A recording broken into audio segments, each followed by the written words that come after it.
बागेश्वर धाम के पंडित धीरेन्द्र कृष्ण शास्त्री की पदयात्रा शुरू हो गई है। यात्रा में शामिल पंडित धीरेन्द्र शास्त्री सभी श्रद्धालुओं का अभिवादन करते हुए चल रहे हैं। उन्होंने कहा कि हिंदुओं को एक करने के लिए बागेश्वर धाम से पदयात्रा निकाली जाएगी। पदयात्रा का पहला पड़ाव कादारी गांव में होगा। दूसरे दिन पदयात्रा करीब 18 किलोमीटर चलकर छतरपुर जिले के पेपटेक टाउन पहुंचेगी। 23 नवंबर को यात्रा का नौगांव में विश्राम होगा।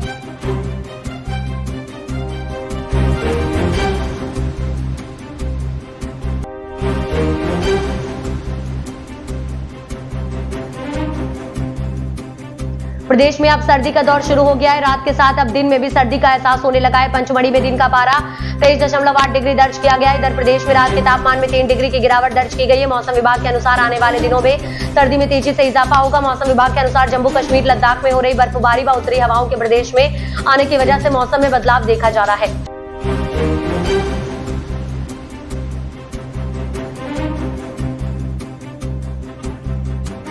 अखिलेश यादव ने कहा, क्या पुलिस प्रशासन और आयोग की जिम्मेदारी होती है कि ज्यादा से ज्यादा वोट डालें। ये पहली बार ऐसा हुआ है कि कैमरों के सामने देखा गया है कि वोट डालने से रोका जा रहा है। अगर आप समाजवादी हैं, आदिवासी हैं, पिछड़े हैं तो आप वोट डालने नहीं जा सकते हैं। लोकतंत्र को सबसे निचले स्तर पर बीजेपी ले गई है। 9 सीटें पूरी हार रही है बीजेपी।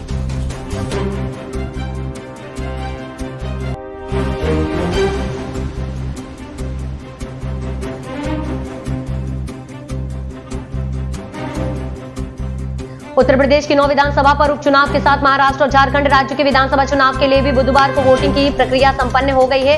बीजेपी का दावा है कि इस बार दोनों ही राज्यों में एनडीए की सरकार बनने जा रही है। यही नहीं, उपचुनाव में भी बीजेपी का ही डंका बजेगा। बीजेपी के इस बयान पर कांग्रेस नेता उदित राज की प्रतिक्रिया सामने आई है। उन्होंने कहा कि बीजेपी का तो डंका बजेगा ही।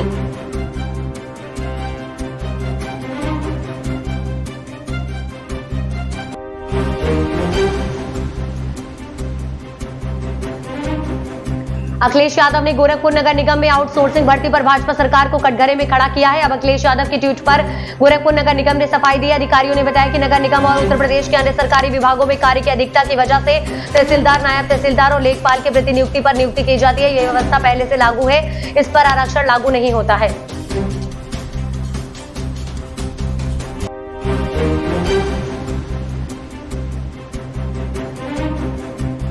महाकुंभ 2025 को लेकर दिव्य और भव्य बनाने के लिए योगी सरकार अनेक प्रयास कर रही है। इसी क्रम में पूरा मेला क्षेत्र को डेकोरेटिव लाइट से सजाया जा रहा है। 8 करोड़ की लागत से Uttar Pradesh power corporation limited की ओर से पूरे मेला क्षेत्र में 485 डिजाइनर स्ट्रीट लाइट पोल का जाल बिछाया जा रहा है। संगम जाने वाली हर प्रमुख सड़क पर ये अलौकिक पोल और लाइट श्रद्धालुओं का स्वागत करती नजर आएगी।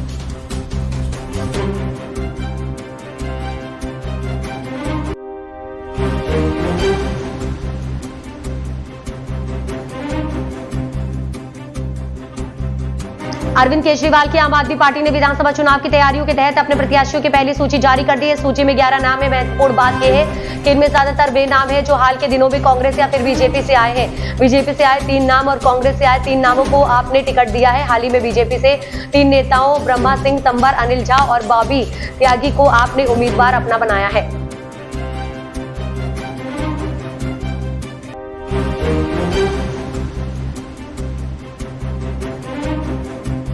अडानी समूह ने अपने चेयरमैन गौतम अडानी और अडानी ग्रेन के डायरेक्टर्स पर अमेरिका के जस्टिस डिपार्टमेंट और अमेरिकी सिक्योरिटीज एंड एक्सचेंज कमीशन की ओर से रिश्वतखोरी और धोखाधड़ी के लगाए गए आरोपों को सिरे से खारिज कर दिया है। समूह के प्रवक्ता ने बयान जारी कर कहा कि लगाए गए आरोप पूरी तरह से निराधार हैं और इनका खंडन किया जाता है।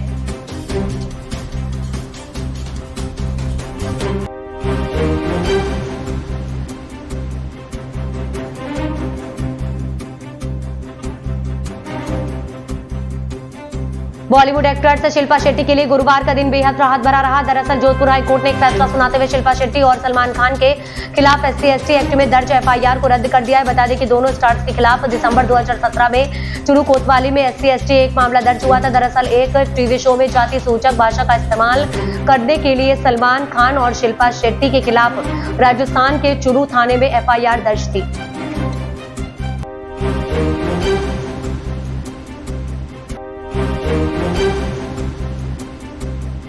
एक रिपोर्ट में बताया गया कि आरसीबी श्रेयस अय्यर को खरीदने की तैयारी कर रही है। अय्यर की कप्तानी में केकेआर पिछले सीजन में चैंपियन बनी थी। हालांकि फ्रेंचाइजी और अय्यर के बीच आगामी सीजन के लिए बात नहीं बनी और ऐसे में केकेआर ने अय्यर को रिलीज कर दिया है। रिपोर्ट में यह भी कहा गया है कि आरसीबी के अलावा Lucknow super giants, Punjab Kings और दिल्ली कैपिटल्स भी अय्यर पर बड़ी बोली लगाने के लिए तैयार है।